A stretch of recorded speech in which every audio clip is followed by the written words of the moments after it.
Big boss Malayalam season 6 അടുത്ത power ടീമിലേക്ക് തെരഞ്ഞെടുക്കുന്ന 3 ടീം അംഗങ്ങളുടെ വാശിയേറിയ മത്സരം, അതിഗംഭീരമായ അതിമനോഹരമായ ഹാസ്യരൂപേണയുള്ള അവതരണം അതിമനോഹരമായിരിക്കുന്നു, അതിഗംഭീരമായിരിക്കുന്നു. ആദ്യം തന്നെ ഡെൻ ടീമിൽ നമ്മുടെ അർജുൻ, ജിൻഡോ, അതുപോലെ തന്നെ ഗബ്രി, റസ്മിൻ, ഈ 4 പേരായിരുന്നു.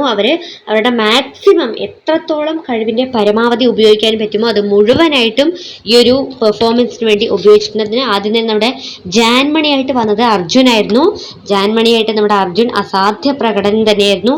ആ ഒരു മേക്ക് ഓവർ ആയിക്കോട്ടെ, ജിൻഡോ ചേട്ടാ എന്നുള്ള ഒരു വിളി ആയിക്കോട്ടെ, ആക്ഷൻസ് ആയിക്കോട്ടെ, ഡ്രസ്സ് ആയിക്കോട്ടെ, എല്ലാം നമ്മുടെ ജാൻമണിയുടെ അതുപോലുള്ള പകർപ്പ് തന്നെയായിരുന്നു അർജുൻ അതിഗംഭീരമായി ചെയ്തു.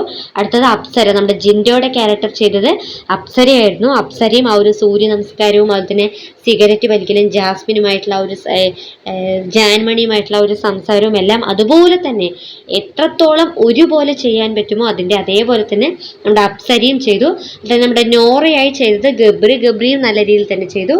അടുത്തത് ജാസ്മിനായി ചെയ്തത് നമ്മുടെ റസ്മിനായിരുന്നു. റസ്മിനും അത്യാവശ്യം നല്ല രീതിയിൽ തന്നെ ചെയ്തു. ഇതിൽ ഏറ്റവും മികച്ച പെർഫോമൻസ് കാഴ്ചവെച്ചത് അർജുനും അപ്സരയായിരുന്നു. നമ്മുടെ ജാൻമണിയുടെയും ജിൻഡോയുടെയും ആ ഒരു ക്യാരക്ടർ അത് പറയാതിരിക്കാനാവില്ല, അത്രയധികം മനോഹരമായിരിക്കുന്നു, അതിഗംഭീരമായിരിക്കുന്നു, അസാധ്യ പ്രകടനം തന്നെയായിരുന്നു. മേക്ക് ഓവറും ഡ്രസ് കോഡും എല്ലാ കാര്യങ്ങളും അതുപോലെ തന്നെ പകർത്തിയെടുക്കാനായിട്ട് ശ്രമിച്ചിട്ടുണ്ട്. ഡെൻ ടീമിലെ എല്ലാവരും 4 പേരും അവരുടെ കഴിവിൻ്റെ മാക്സിമം എഫേർട്ട് എടുത്തിട്ടുണ്ട്. ഈ ഒരു ഇതിൽ പ്രേക്ഷകർക്ക് എന്താണ് ഡെൻ ടീമിനെ കുറിച്ചുള്ള ഈ ഒരു പെർഫോമൻസിലുള്ള അഭിപ്രായം, നിങ്ങളുടെ വലിയേറെ അഭിപ്രായങ്ങൾ താഴെ കമൻറ്റ് ബോക്സിൽ ഇരിക്കുക. ബിഗ് ബോസ് മലയാളം സീസൺ 6 കൂടുതൽ ലൈവ് അപ്ഡേറ്റുമായി വീണ്ടും വരുന്നതായിരിക്കും.